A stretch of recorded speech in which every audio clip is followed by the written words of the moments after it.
My name is Brian Trent, and in the last 3 years, I've made over $2 million flipping real estate. I got my buddy over here, Ray, who's been doing it for a little over a year, and he's made over $400,000 in 2023.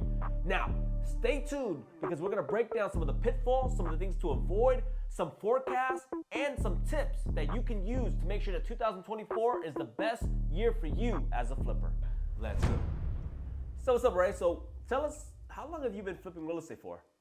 I've been flipping for about close to 2 years, about a year and I'd say 8 months. I think next February is my second anniversary. Nice. And so during that year and 8 months, how long did it take you to get your first flip?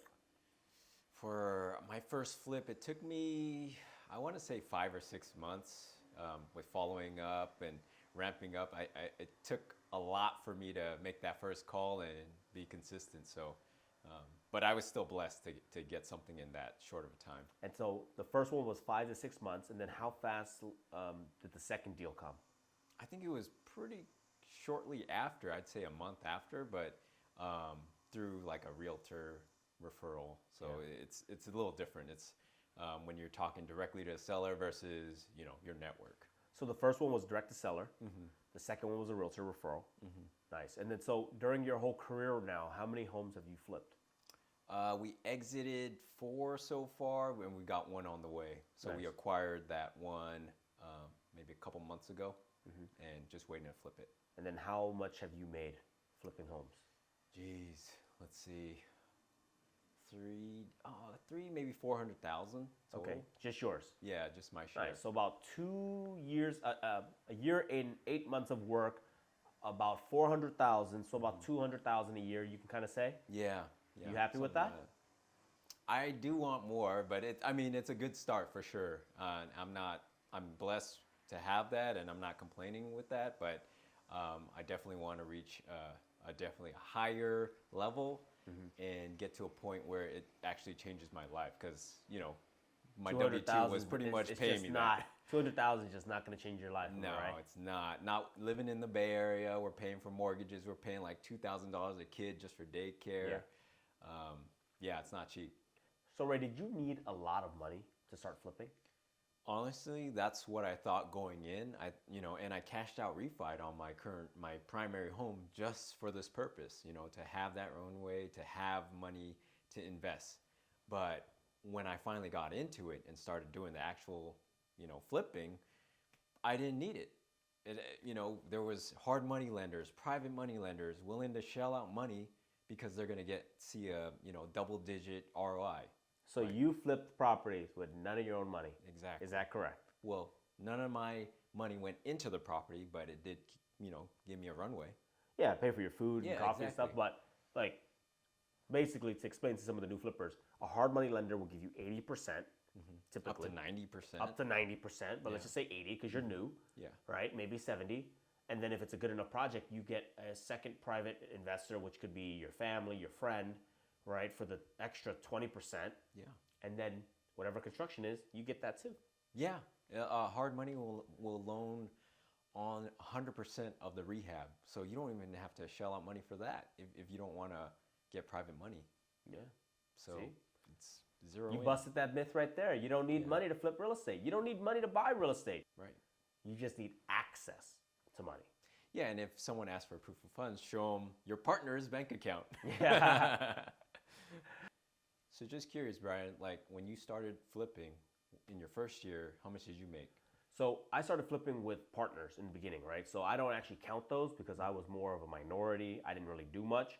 My first deal that I did on my own, I made close to $215,000. Nice. The second one was closer to $315,000.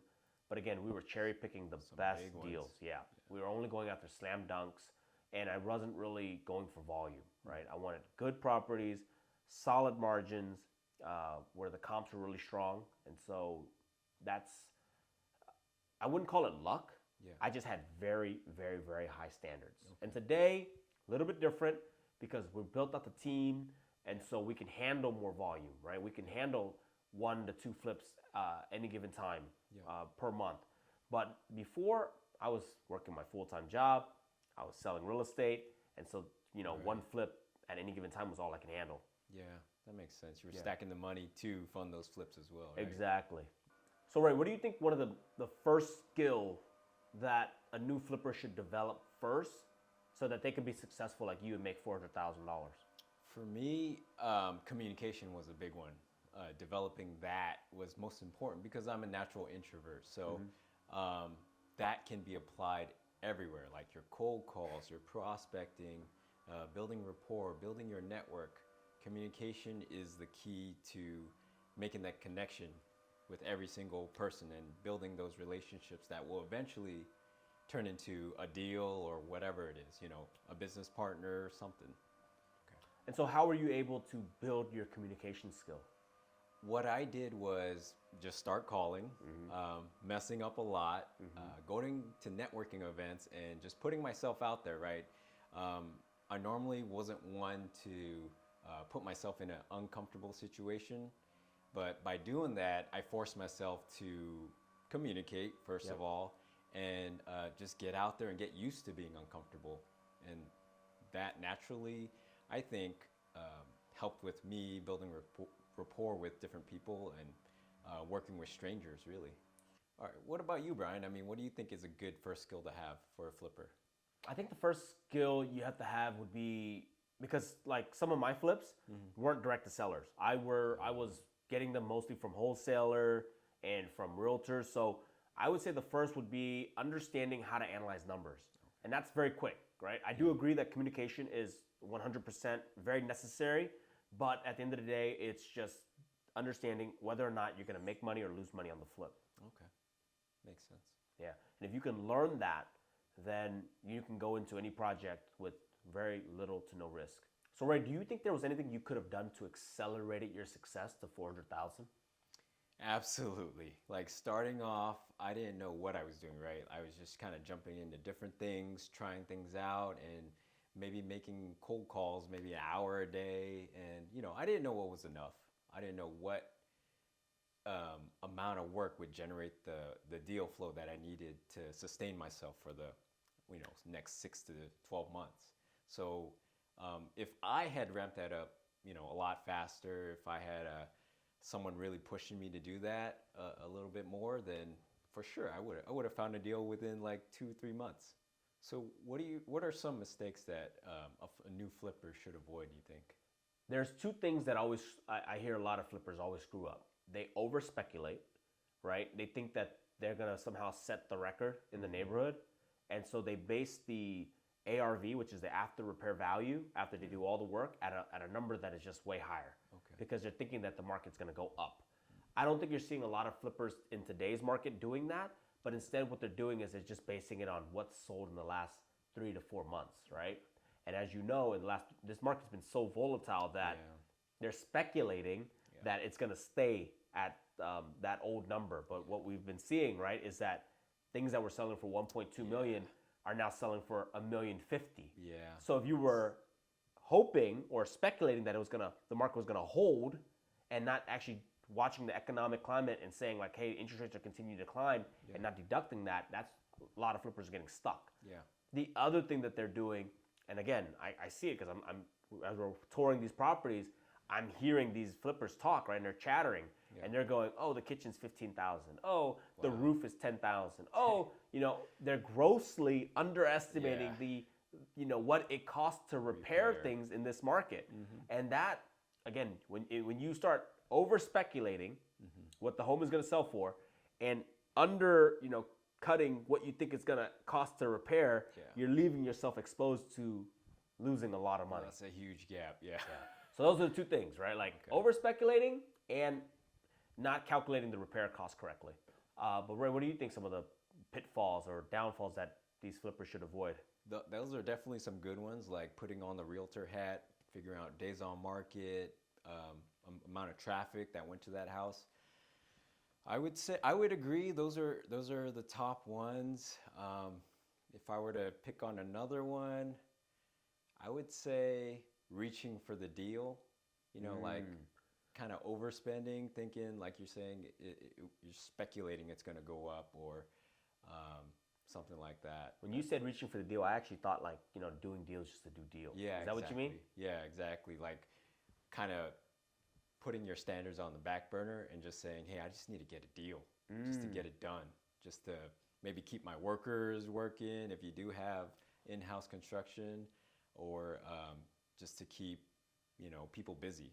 But yeah, ultimately, guys, we're flipping real estate, and the goal is to make money. yeah. That's a good one. So, Ray, as a new flipper who's watching this, do you think they should be on social media marketing themselves as flippers?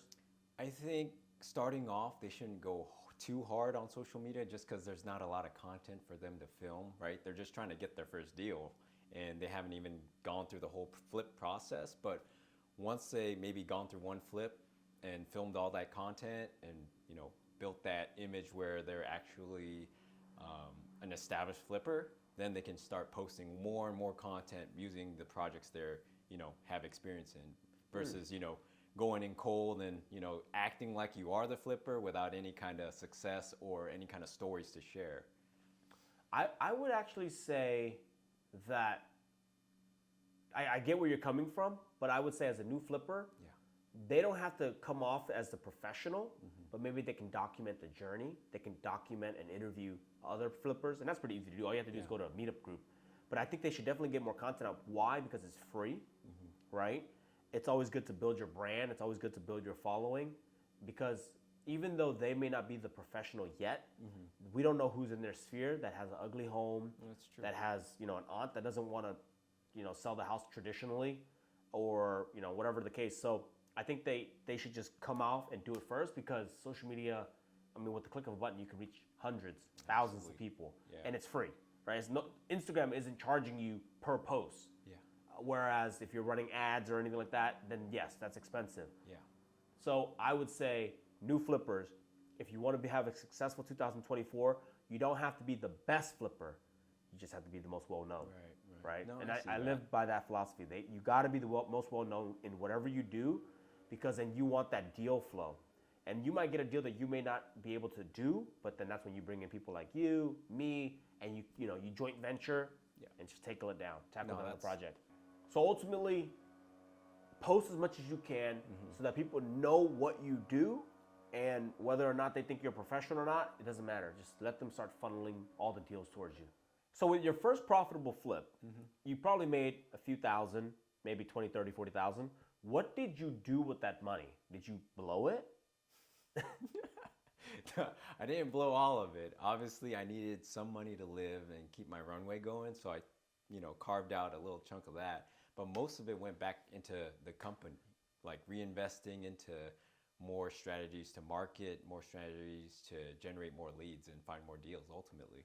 Okay, so it took 6 months to get your first flip. The second one came pretty quickly after.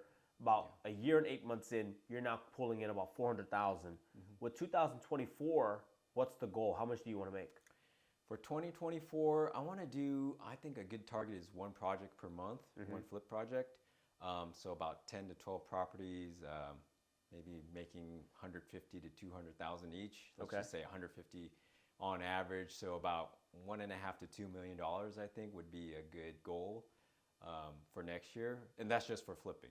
I'm hoping to hold maybe one or two properties to kind of defer or offset those tax implications and pay a whole lot less in taxes. So we're acquiring properties, we got those assets, and not a whole big chunk of like 40% is going to Uncle Sam. Yeah, especially with when you're flipping properties under a year, you're going to be hit with a lot of short-term capital gains. So right. I love it. So let's talk about that. Let's dissect it, because you went from, how many projects did you do so far? 4. So to go from 4 to 12, the audience today is probably going to know, well, how are you going to get there? So 2024, how are you going to be successful in accumulating and getting more projects to flip? What's the plan? A couple things, I think. First off, what I'm leveraging more now is realtors. So building that network of realtors, since they're already in the industry, they get deals like, daily, and there's just so many of them. We got to tap into that. Secondly, we're going to start running Facebook ads and videos, content that we'll target our demographic or audience and hopefully bring in more warm leads that way instead of us just cold calling, cold texting, or cold mailing people. Yeah, so that'll be a couple more things we can do that should help us reach our goals. So more videos. What about social media? Definitely ramping up the social media. I'm only doing like one post a week, so we should definitely ramp that up on my end. With the partners, of course, on your end, you're doing your thing. That's great, but maybe just targeted towards flipping and more deals. It'll be good. Okay, so 2024, we don't know what the economy is going to do. Right. But what are you going to do to make sure that, as a flipper, you crush it, right? What's the first thing? Definitely 2024, I'm a little cautious, but, we still got to work. So doubling down on paid ads first, just trying to roll out videos, asking for deals, getting that deal flow going. And also maybe pulling back on the text a little bit. We're still texting realtors just because of the compliance issues, right? You can't say their first name anymore. You can't say anything about a property or a sale. You shouldn't say, I want to make an offer. So all that, it gets kind of ambiguous and kind of in the gray area, and you're not getting to the point, so you might lose a lot of leads that way. And I think the first text has to say you have the option to opt out. Yeah, correct? exactly. And with any text, with any kind of sales text, you have to be able to opt out, and many people are. Which isn't that big a deal because most people will say no or not interested, which is a way of opting out, right? Yeah. You're not going to get a deal from those people anyway, so might as well not reach out to them anyway. So right now, how much does it cost to send out to, let's say, 1,000 texts? So we do, let's say, 20,000 a month. It costs us close to $1,000 for the month. Okay. So what is that? 20,000 divided by 1,000. Okay, well that's fine. So 20,000 a month. So you said that 2024. I think the key you just said it is to target realtors. Right. Right, because realtors are used to getting spam and they're not probably gonna get us mad. So what are you gonna say in those texts? Really, it's really simple. We're looking for fixers, off markets preferred. Send us what you got, and then boom, that's it. The VAs will respond. If they get a deal, if they get an address, they'll send it to me or one of the acquisition managers. We can look at it, analyze it, disqualify it if as soon as we can, and if not, go look at it. Make sure it works, and then make an offer. And I think one thing to add to the text to realtors is that realtors make commissions. So if they double end the deal, they make double, right, rather than only representing the seller. Absolutely. And then the other thing is that you offer them the option to list the property for us when the house is all done, all fixed up. Right. So now the sellers get paid, the listing agent gets paid 3 times. They get to help the seller, they help us as the buyer, and then they help us as a seller again. Yeah. So that is an incentive for them to actually call us back and say, hey, I got this property, and this property. Yeah. So I definitely agree. That can be a variation, right? Yeah. Like right now, we're just asking for fixtures off market in this certain area, Bay Area, Peninsula, SF. Yeah. But yeah, absolutely, that's a great incentive for them to push you more deals. Yeah. And so ads, text to realtors, basically to make sure that 2024 is going to be a record-breaking year for us, it's increasing the deal flow. Right. Because the more deals that we have, the more picky and choosy we can be. Right. And then that way we can definitely cherry pick some of the, the more higher end or better properties with higher margins is what I like to look for. And if you only have 1 or 2 deals coming in a month, you can't really be picky and choosy. You kind of just got to take one or say no and make no money. Exactly. Right? Or else you're just stretching for the deal again. Like you don't want to overspend because the deal is made at the purchase. So 2024, what are you not doing when it comes to flipping houses? Definitely not overvaluing, right? Because 2024, there's a lot of doom and gloom in the news. Interest rates are up, but inventory is also high, so it's kind of, level. But we can't expect that moving into 2024 because it could be completely different next year. So I think cutting back the ARVs a little bit, 5-10% here or there, depending on the location and what's around it, is the way to be conservative going into 2024. So just to make sure at least that we break even at the minimum and not lose any money. Okay. I would like to add that also, again, we were already doing this in 2023, but moving into 2024, you're 100% right. We're cutting off 10% on the ARV, but also we're only taking on projects that are all in like 3 to 4 months max. Yeah. And the reason why we're doing that is because I don't want to gut a property, have the market, go down really bad, and then us be stuck with the property that we can't really sell, right? Or that will take 3 or 4 months to finish from the time of being gutted to get back on the market, right? Things are changing so quickly, right? In a matter of a week, the interest rate went from 7% to 8% and it stalled the market. Yeah. And so if you had a project that was ground up construction or something like that, you're kind of just stuck holding yourself, holding the property. But, the reason why it's 3 to 4 months is because typically what are we doing? We're painting, maybe doing the flooring, maybe doing a bathroom, maybe a kitchen, things that are moving pretty quickly. Like for like, yeah. Yep, and then that way we can quickly adjust the price. Whereas, if you gut it, you just kind of have to wait until it's done, and who knows where the market's going to be. We actually did that with Skyline this year, where we were like 2 weeks, get in and out, like hurry up, and then we actually, instead of listing it at 1.1, we listed it at $1.05 million, right? We instantly slashed $50,000 off the list price, and we were able to get into contract relatively quickly and make something, because it could have went down, like, instead of making 50, we could have made nothing. Yeah, right? For sure. And that was because we were able to get in and out quick with the project and really pivot. Yeah, for some reason with a lot of ground ups, there's just too much risk. I see a lot of those projects, like people post, and they barely make anything off of it. Like 50,000 for what? A year or a 2-year project? You made 50,000? Yep. What a waste of time, man. Yeah. Like I'd rather do a Skyline again. Well, the thing is that most people, like those guys, they have bigger bankroll. Yeah. So it's just a part of it, right? But like I said, we're not at that caliber where we could just lock up $2-3 million and wait 2 years. Yeah. Like we don't want to do that. We're here to make, the whole point of flipping is to be quick. Exactly. Right? We flip properties, make quick profits, so we can buy long-term holds that will make money 5, 10, 15 years from now. Absolutely. So like if I'm gonna flip a properties, I don't want to be stuck in it for 2 years. Especially starting off. Yeah, especially starting off. You don't know all the little intricacies of like getting ground or dirt ready to build completely. Yeah. Dude, that's a long process. Yeah, perfect. And